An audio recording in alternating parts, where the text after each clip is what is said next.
Welcome to law form 15 channel पे नए हो तो अभी जाके सब्सक्राइब कर दो। आज हम पढ़ेंगे ट्रायल कैसे चलता है सेशन कोर्ट के अंदर।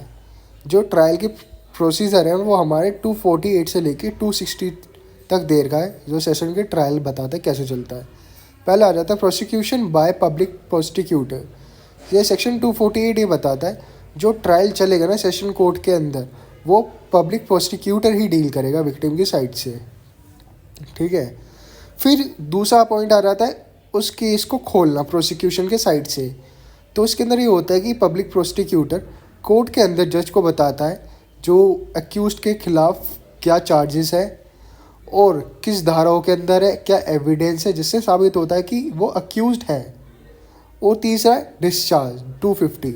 डिस्चार्ज के अंदर ये होता है कि अक्यूज्ड एप्लीकेशन फाइल कर देता है 60 दिनों के अंदर जब फाइल कमिट होती है को लोअर से सेशन के लिए। तो उसके अंदर ये अप्लाई करता है कि जो मेरे पे चार्जेस लगे हैं ना सारे नकली है, झूठे हैं, मुझे फंसाया गया है। अगर जज को लगता है कि उसके खिलाफ कोई भी ऐसे सबूत नहीं पाए जाते जिससे उसके खिलाफ कोई केस बन जाए तो उसको डिस्चार्ज कर देता है, तो उसे वहीं पे रिलीव कर देता है। अगर जज को नहीं लगता है उसे डिस्चार्ज करना चाहिए तो उसे 251 के अंदर उसके लिए चार्ज बना दिया जाता है, उसके फ्रेम कर दिए जाते हैं चार्ज। उसके अंदर क्या होता है, जज अक्यूज़ के खिलाफ चार्ज फ्रेम करता है एविडेंस के थ्रू।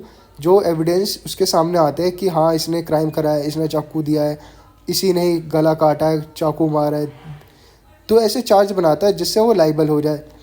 जैसे आर्म्स के हो गया, इसने चाकू मारा, मर्डर 302 हो गया। जब चार्ज बनता है ना, जब सेशन के अंदर आती है फाइल कमिट हो गए तो सेशन कोर्ट को 60 दिनों के अंदर चार्ज बनाना पड़ेगा। अगर चार्ज बन जाता 60 दिनों के अंदर तो जो चार्ज बना है ना अक्यूज़्ड के खिलाफ, अक्यूज़्ड को पढ़ के सुनाना पड़ेगा कि हाँ तुम्हारे खिलाफ ये चार्ज बने हैं। चाहे तो अक्यूज़्ड गिल्टी मान के वहीं पे उसे सज़ा मिल जाएगी। अरे वो चाहे तो वो क्लेम कर सकता है ट्रायल के लिए, कहते हैं आई एम नॉट गिल्टी, मुझे वो ट्रायल चाहिए।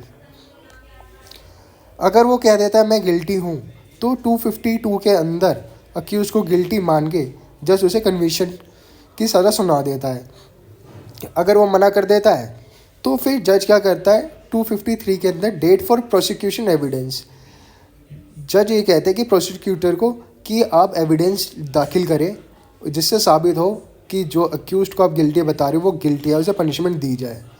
फिर उसके बाद क्या होता है, डेट देने के बाद प्रोसिक्यूटर एक लिस्ट बनाता है विटनेसेस की जो आके अगली डेट पे अपनी अटेंडेंस दे अक्यूज्ड के खिलाफ जिससे साबित हो सके वो गिल्टी है।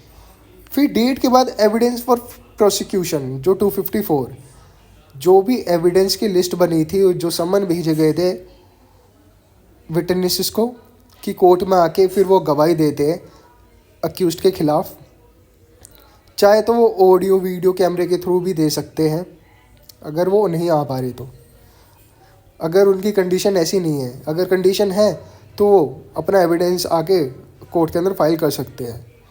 उसके बाद भी जज को लगता है कि उस कुछ केस नहीं बैठ रहा, वो एक्टिवल में आता है, एक्यूटिवल में आता है 255।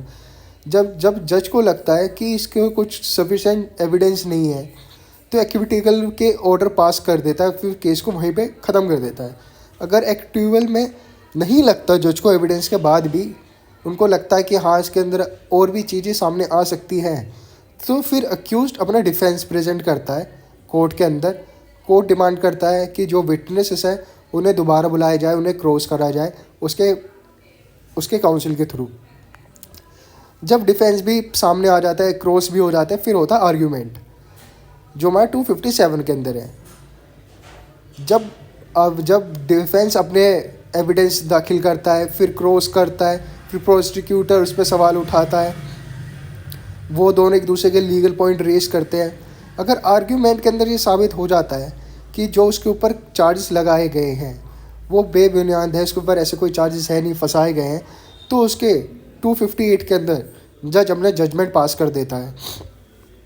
अगर जजमेंट कन्वेंशन का हुआ, सज़ा का हुआ, तो जज को 30 दिन के अंदर, अगर उसे बढ़ाया जाता 45 डेज़ के लिए बढ़ाया जा सकता है, इन डेज़ के अंदर जज को अपना जजमेंट पास करना पड़ेगा। फिर आ जाता है प्रीवियस कन्वेंशन जो हमारा 259 बताता है। प्रीवियस कन्वेंशन से जो भी पिछले के चार्ज वगैरह उसके एविडेंस उठा के प्रेजेंट केस में डाल दिया जाएगा। इससे ये इसलिए डाला जाता है कि हाँ ये इसी फील्ड का क्रिमिनल है। जैसे एनडीपीएस का कोई मामला है, उसने पहले भी ऐसे एनडीपीएस के मामले में 2 बार जेल जा चुका है पिछले ही, तो उस केस के चार्जेस उठा के एविडेंस को ऐसे प्रूफ हो जाएगा हाँ कि यही क्रिमिनल है जो इस कामों को करता है, हैबिचुअल है। फिर आ जाता है हमारा special procedure for certain cases, section 260। इसके अंदर ये होता तो ये है कि वारंट केस की तरह ही होता है, पर सेशन में इसलिए आ जाता है, अपील हाई कोर्ट में भी इसलिए कर देता है कि जब एक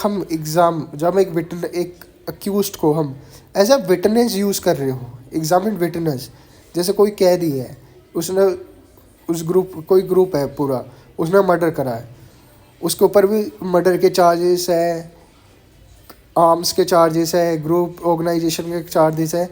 उन सबसे बचने के लिए हाँ वो कह देता कि मैं इनके खिलाफ गवाही दूंगा, इतना मेरा रोल नहीं था, फिर उसे हम एज अ विटनेस यूज़ करते हैं।